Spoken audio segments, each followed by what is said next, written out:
సభకు నమస్కారం. ఈరోజు మా సోదర సమానుడు, నాతో పాటు సహచార మంత్రిగా పనిచేసిన అన్న, మంచి మనసున్న అన్నకు ఈరోజు 67వ జన్మదిన శుభాకాంక్షలు.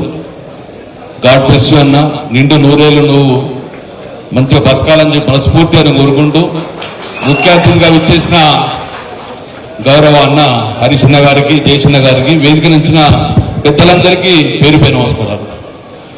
ముఖ్యంగా నాకు ఈశ్వరన్నకు ఒక అన్నదమ్ముల సంబంధం ఉన్నది. నాకు నా ఊరు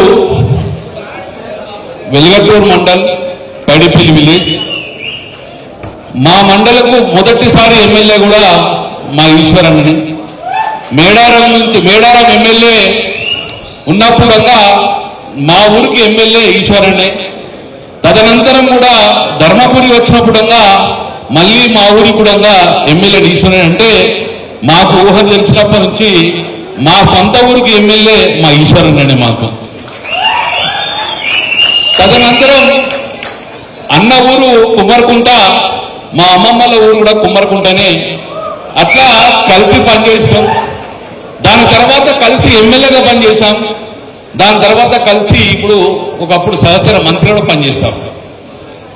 ఈరోజు మా కరీంనగర్ జిల్లాలో ఒక అన్నదమ్ములుగా కలిసి మెలిసి ఈరోజు అటు ఎమ్మెల్యేగా, మంత్రిగా అన్ని కార్యక్రమాల్లో పంచుకొని నాకు సోదర సమానం ఉన్న మా అన్న మంచి మృదు స్వభావం ఉన్న వ్యక్తి. కాబట్టి ఈరోజు ఆ అన్నను మన యొక్క ఈశ్వరన్న యొక్క మంచితనం నిదర్శనమే ఈరోజు ఇంత పెద్ద వేదిక అందరూ కూర్చున్నామంటేనే ఆయన మీద పనిచేసే ప్రేమానురాలు. కాబట్టి మీ అందరు కూడా నిండు నూరేళ్ళు బతకాలి మా ఈశ్వరన్న అని చెప్పి మనస్ఫూర్తిగా కోరుకుంటూ I wish you all the best. God bless you. Thank you very much. గంగులన్నకు ప్రత్యేకమైనటువంటి ధన్యవాదాలు. మీ కరీం